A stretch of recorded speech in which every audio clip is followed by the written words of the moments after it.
আওয়ামী লীগ নিষিদ্ধের দাবিতে উত্তাল শাহবাগ, রাজপথে প্রতিহত করবে এনসিপি, কারো হস্তক্ষেপ মেনে না নেওয়ার ঘোষণা। রাজনীতিতে যেভাবে নোংরা হস্তক্ষেপ করেছেন, 24 পরবর্তী বাংলাদেশে রাজনীতি নিয়ন্ত্রণ করবে শুধুমাত্র রাজনীতিবিদরা। সংস্কার আর নির্বাচন মুখোমুখি করা হচ্ছে, মন্তব্য তারেক রহমানের। ঐক্য ধরে রেখে জনগণের প্রত্যাশিত গণতন্ত্র প্রতিষ্ঠার আহ্বান। এমন কিছু আমরা বলবো না, এমন কিছু করা থেকে আমরা বিরত থাকার চেষ্টা করব, যাতে করে কোনোভাবেই স্বৈরাচার বা তার প্রেতাত্মারা আবার এদেশের মানুষের কাঁধে চেপে বসতে পারে। সংস্কার শেষে নির্বাচন চায় খেলাফত মজলিস, দ্বিকক্ষ বিশিষ্ট সংসদের পক্ষে লেবার পার্টি, দ্রুতই ঐক্যমত্য সম্ভব বললেন আলী রিয়াজ। এবং সুন্দরবনের কমল তেজির টহল ফাঁড়ি এলাকায় আগুন, পানি সংকটে নেভানো যাচ্ছে না, ফায়ার লাইন কেটে আগুন নিয়ন্ত্রণের চেষ্টা। সংবাদ রাতে দেখছিলেন সংবাদ শিরোনাম, সঙ্গে আছি আমি শারমিন নাসি। এবারে বিস্তারিত। কোনো ব্যক্তি বা প্রতিষ্ঠানকে দেশের রাজনীতিতে নগ্নভাবে হস্তক্ষেপ করতে দেয়া হবে না বলে হুঁশিয়ারি দিয়েছেন জাতীয় নাগরিক পার্টি এনসিপির দক্ষিণাঞ্চলের মুখ্য সংগঠক হাসনাত আব্দুল্লাহ। শনিবার রাজধানীর শাহবাগে আওয়ামী লীগ নিষিদ্ধের দাবিতে করা বিক্ষোভ সমাবেশে এই কথা বলেন তিনি। আর আওয়ামী লীগকে নিষিদ্ধ ও দল হিসেবে বিচারের মুখোমুখি করতে সরকারের প্রতি আহ্বান জানান দলটির সদস্য সচিব আক্তার হোসেন। আরও জানাচ্ছেন ফাহিম ইউসুফ। শনিবার রাজধানীর শাহবাগে জাতীয় জাদুঘরের সামনে আওয়ামী লীগের নিবন্ধন বাতিলের দাবিতে বিক্ষোভ সমাবেশের আয়োজন করে জাতীয় নাগরিক পার্টির ঢাকা মহানগর শাখা। সেখানে অংশ নেন দলটির দক্ষিণাঞ্চলের মুখ্য সংগঠক হাসনাত আব্দুল্লাহ। এ সময় তিনি বলেন, আওয়ামী লীগকে পুনর্বাসনের জন্য বিএনপি এবং জামায়াতের অসংখ্য নেতাকর্মীকে জীবন দিয়ে সে দায় মেটাতে হয়েছে। শহীদ জিয়াউর রহমান আওয়ামী লীগকে পুনর্বাসন করেছিলেন, উনাকে তার জীবন দিয়ে সেই দায় মেটাতে হয়েছে। জামাতে ইসলামী আওয়ামী লীগকে পুনর্বাসন করেছিলেন, তাদের নেতা কর্মীদের হত্যার মধ্য দিয়ে সেই দায় মেটাতে হয়েছে।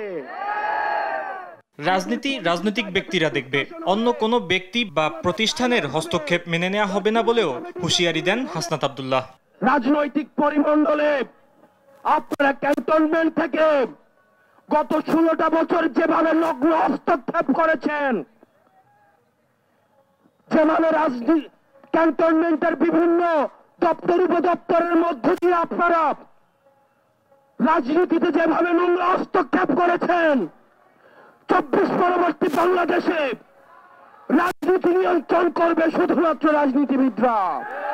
এ সময় দলটির সদস্য সচিব আক্তার হোসেন বলেন, এক বিন্দু রক্ত থাকতে এদেশে আওয়ামী লীগকে রাজনীতি করতে দেওয়া হবে না। আমাদের চোখের সামনে আমরা যাদের জীবন যেতে দেখেছি, তাদের রক্তের শপথ, আমাদের শরীরে এক বিন্দু রক্ত থাকা অবস্থায় আওয়ামী লীগকে বাংলাদেশে আমরা আর স্বনামে রাজনীতি করতে দেব না। ওই মুজিববাদী আদর্শের রাজনীতি বাংলাদেশে আর পুনর্বাসিত করার চেষ্টা হতে দেওয়া হবে না। বিক্ষোভ সমাবেশ শেষে শাহবাগ থেকে রাজু ভাস্কর্য হয়ে শহীদ মিনার পর্যন্ত মিছিল করেন জাতীয় নাগরিক পার্টির নেতাকর্মীরা। ফাহিম ইউসুফ, দেশ টিভি, ঢাকা। আওয়ামী লীগ নিষিদ্ধের সিদ্ধান্ত নিতে 48 ঘন্টার আলটিমেটাম দিয়েছে জুলাই গণ অভ্যুত্থানে আহতদের সংগঠন ওয়ারিয়র্স অফ জুলাই। এদিকে নির্বাহী আদেশে নয়, গণভোটের মাধ্যমে আওয়ামী লীগকে নিষিদ্ধের দাবি জানিয়েছে ইনকিলাব মঞ্চ। দেশবাসী জুলাই পিলখানা ও শাপলা চত্বরের গণহত্যার দ্রুত ও দৃশ্যমান বিচার চায় বলেও জানায় সংগঠনটি।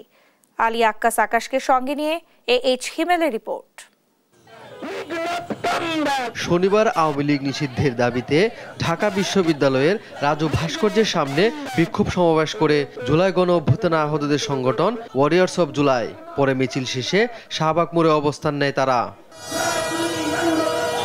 এ সময় আওয়ামী লীগ নিষিদ্ধের ব্যাপারে সরকারকে দ্রুত সিদ্ধান্ত নেওয়ার আহ্বান জানায় সংগঠনটি। 48 ঘন্টার মধ্যে সিদ্ধান্ত না এলে ঢাকা অবরোধের ঘোষণা দেয় নেতারা।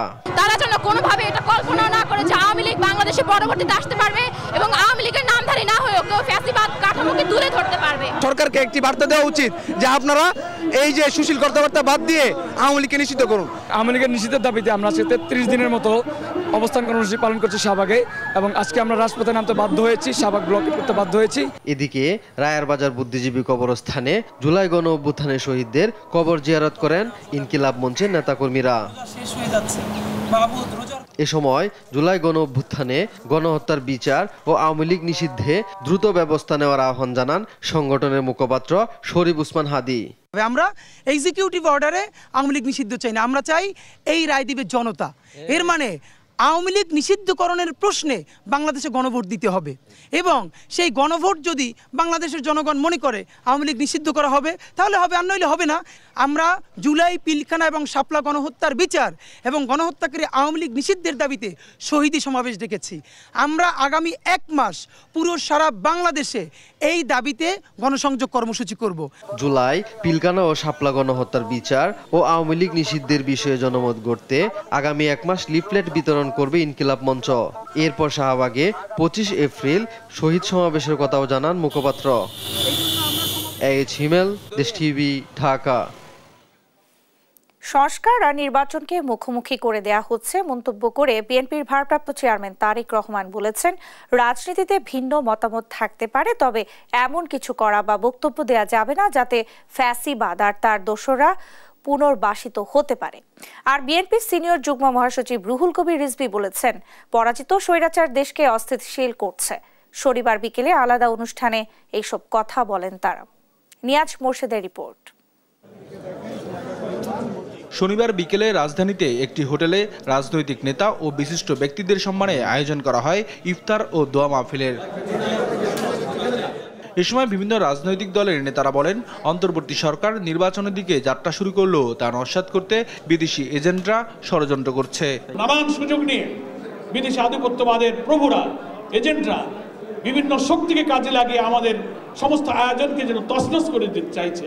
খুবই স্পষ্ট বলি, সরকার যখন মনে করছেন যে তাদেরকে রাজনীতিতে ব্যান করবেন না, তার মানে রাজনীতি করবার অনুমতি দেবেন, গ্যারান্টি আপনাদেরকেও দিতে হবে যে তারা এখানে অনুপ্রবিষ্ট হয়ে আমাদের গণতন্ত্রের বাগানটাই নষ্ট করে দেবেন না।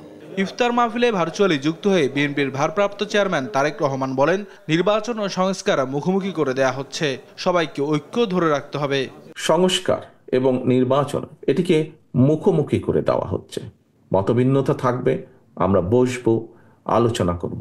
এমন কিছু আমরা বলবো না, এমন কিছু করা থেকে আমরা বিরত থাকার চেষ্টা করব যাতে করে কোনোভাবেই স্বৈরাচার বা তার প্রেতাত্মারা আবার এদেশের মানুষের কাঁধে চেপে বসতে পারে।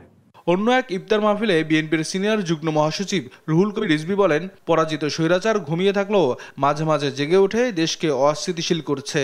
পরাজিত স্বৈরাচারের দানব তারা ঘুমিয়ে থাকার ভান করলেও তারা মাঝে মাঝে জেগে ওঠার চেষ্টা করে। ফ্যাসিস্ট প্রতিহতে ঐক্যের বিকল্প নাই বলে মন্তব্য রাজনৈতিক নেতাদের। নিয়াজ মোর্শেদ, দেশ টিভি, ঢাকা। প্রয়োজনীয় সংস্কার শেষে জাতীয় নির্বাচন চায় খেলাফত মজলিস, যা 10 মাসের মধ্যেই সম্ভব বলে মনে করেন দলটির মহাসচিব ডক্টর আহমদ আব্দুল কাদের। এদিকে দ্বিকক্ষ বিশিষ্ট সংসদের পক্ষে থাকলেও দেশকে 4টি প্রদেশে ভাগ করার প্রস্তাবে আপত্তি জানিয়েছে লেবার পার্টি। আওয়ামী লীগকে স্বৈরাচার বানানোর পেছনে জাতীয় পার্টি ও অন্যান্য দোসরদের নিষিদ্ধের দাবিও জানায় দলটি। আর কমিশনের সহ সভাপতি আলী রিয়াজ জানান, আলোচনার মাধ্যমেই দ্রুতই ঐকমত্য সম্ভব। আলিমুজ্জামান সাফওয়ানের রিপোর্ট। জাতীয় নির্বাচনের পূর্বে সংস্কার কমিশনের 166টি প্রস্তাব নিয়ে রাজনৈতিক দলগুলোর সঙ্গে আলোচনার টেবিলে জাতীয় ঐকমত্য কমিশন। এরই ধারাবাহিকতায় শনিবার সকালে জাতীয় সংসদের এলডি হলে দ্বিতীয় দিনের মতো আলোচনা হয় খেলাফতে মজলিস ও লেবার পার্টির প্রতিনিধি দলের সঙ্গে। আলোচনা শেষে 166টি সুপারিশের 140টির সঙ্গে একমত খেলাফত মজলিস।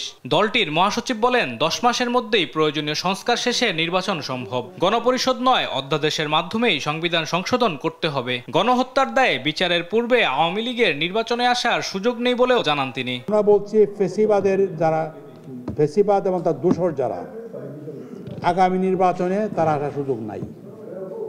তাদের বিরুদ্ধে বিচার করতে হবে। বিচার করার পরে যদি প্রমাণিত হয় যে তাদের কেউ আসতে পারে, তখন দেখা যাবে। এটা এই মুহূর্তে সুযোগ নাই। এদিকে 166টি প্রস্তাবের 147টির সঙ্গে একমত লেবার পার্টি। দ্বিকক্ষ বিশিষ্ট সংসদের পক্ষে অবস্থান নিয়ে দেশকে 4টি প্রদেশে ভাগ করার বিরুদ্ধে দলটি 4টা প্রদেশে বিভক্ত করার কথা বলেছেন। আমরা বলেছি যে এতে দেশের স্বাধীনতা, সার্বভৌমত্ব, রাষ্ট্রীয় অখণ্ডতা হুমকির মুখে পড়ার সমূহ সম্ভাবনা রয়েছে। আমরা যে অবস্থায় আছে এই অবস্থায় থাকা দরকার। এবং আমরা দেখেছি যে আমাদের একাধিকবার আমাদের 3 জেলা নিয়ে, পার্বত্য জেলা নিয়ে সমস্যা হচ্ছে। এর আগে দ্রুতই সব রাজনৈতিক দলের সঙ্গে সংলাপ শেষে ঐকমত্য সম্ভব বলে জানান কমিশনের সহসভাপতি ডক্টর আলী রিয়াজ। আমরা আশা করি যে আলোচনা শুধু আপনাদের সঙ্গে না, অন্যান্য রাজনৈতিক দলের সঙ্গে আলোচনা অব্যাহত থাকবে এবং তার মধ্য দিয়ে আমরা এক জায়গায় আসতে পারবো স্বল্পতম সময়ের মধ্য দিয়ে। আলিমুজ্জামান সাফওয়ান, দেশ টিভি, ঢাকা। সুন্দরবন পূর্ব বন বিভাগের কমলতেজি ফরেস্ট টহল ফাঁড়ি এলাকায় আগুন লেগেছে, তবে পানি সংকটে এখনো তা নিয়ন্ত্রণে আনতে পারেনি ফায়ার সার্ভিস। শনিবার সকালে টেপারবিল এলাকায় প্রথমে ধোঁয়া দেখতে পান স্থানীয়রা। খবর পেয়ে বন বিভাগ দ্রুত নিয়ন্ত্রণে কাজ শুরু করে, তবে পানির অভাবে আগুন নেভাতে হিমশিম খেতে হচ্ছে। কর্মকর্তারা জানান আগুনের স্থান খাল থেকে 2 কিলোমিটার দূরে, তাই পানি সরবরাহ কঠিন।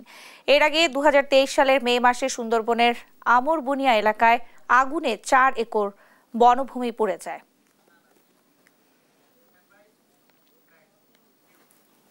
শরীয়তপুরের পদ্মা মেঘনা বেষ্টিত নৌপথে চাঁদাবাজ গ্রুপের দৌরাত্ম্য চলছে প্রকাশ্যে।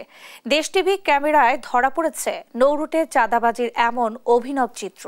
নৌযান চালকদের অভিযোগ, এইসব চাঁদাবাজ চক্রের সঙ্গে নৌ পুলিশের কিছু সদস্য জড়িত। যদিও অভিযোগ অস্বীকার করে চাঁদাবাজি ঠেকাতে নিয়মিত কাজ করার দাবি করেছে নৌ পুলিশ। সাইফুল ইসলাম আকাশের রিপোর্ট, জানাচ্ছেন নুসরাত শোভা। পদ্মা দিয়ে সারিবদ্ধভাবে যাচ্ছে শত শত বালু ভর্তি জাহাজ। এই জাহাজগুলোর পাশেই ঘুরছে ইঞ্জিন চালিত নৌকা। জাহাজের কাছাকাছি এসেই লাঠিতে বাঁধা বাক্স উঁচিয়ে ধরছে নৌকায় থাকা চাঁদাবাজ গ্রুপ। প্রতিটি জাহাজ থেকে তোলা হচ্ছে 200 থেকে 300 করে টাকা। একটি নৌকায় থাকা দলের সঙ্গে কথা বলতে গেলে তারা বলেন, হিজরা হওয়ায় ঈদের খরচ জোগাতে জাহাজ থেকে যে যা দিচ্ছেন তাই নিচ্ছেন তারা। তবে জাহাজ শ্রমিকরা বলছেন ভিন্ন কথা।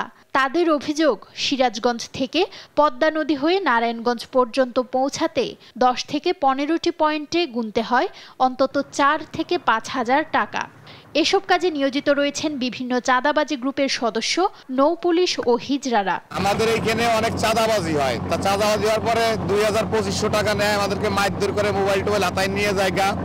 তারপরে মাঝে মাঝে এখানে পুলিশ নামে, যখন পুলিশ নামে তখন সিভোট নিয়ে পুলিশ নামলে এরা চাঁদাবাজ থাকে না, চাঁদাবাজ উঠে যায়। তাদেরকে যদি বলি যে তো আমরা কিন্তু পুলিশকে জানাবো, তারা মুখ খারাপ করে বলে যে আমরা পুলিশকে কিনে লইছি, টাকা দিয়ে আইছি পুলিশকে। 200 টাকা দিয়েছি, 200 টাকা দেওয়ার পরে তারা মানে না, 300 টাকা দিতে হবে। তো আমার কাছ থেকে এখানে 300 টাকা নিয়ে গেছে। টাকা নেয় এই পুলিশে, মানে সবগুলো চেক দেয়। আর এনে আপনার চাঁদাবাজি নামে 7টা 8টা ওরাই মনে করেন জাহাজের থেকে হাতায় টাকা পয়সা নিয়ে যায়। তবে দেশ টিভির ক্যামেরায় দেখা যায় স্পিডবোট নিয়ে প্রতিটি জাহাজে নিজেদের নাম্বার বিতরণ করে সতর্ক করছেন নৌ পুলিশ। নৌপথের চাঁদাবাজি ঠেকাতে প্রতিনিয়তই কাজ করে যাচ্ছেন বলে দাবি নৌ পুলিশ কর্মকর্তার। আসলে পুলিশের বিরুদ্ধে অভিযোগ যেগুলো হয় সেগুলো আসলে ঠিক না। এর সামনে রেখে নদীপথে কোনো রকম চাঁদাবাজ কিংবা কোনো রকম সেন্দার না হয়, এই জন্য আমরা একটা কৌশল স্বরূপ আমাদের যে নাম্বারগুলো আছে সরকারি, আমাদের ব্যক্তিগত নাম্বার, এগুলো তার বিতরণ করেছি। চাঁদাবাজিতে অতিষ্ঠ জাহাজ মালিক ও শ্রমিকরা দ্রুতই আইনি ব্যবস্থা নিয়ে চাঁদাবাজ মুক্ত একটি নৌপথের দাবি ভুক্তভোগীদের। নিউজ ডেস্ক, দেশ টিভি।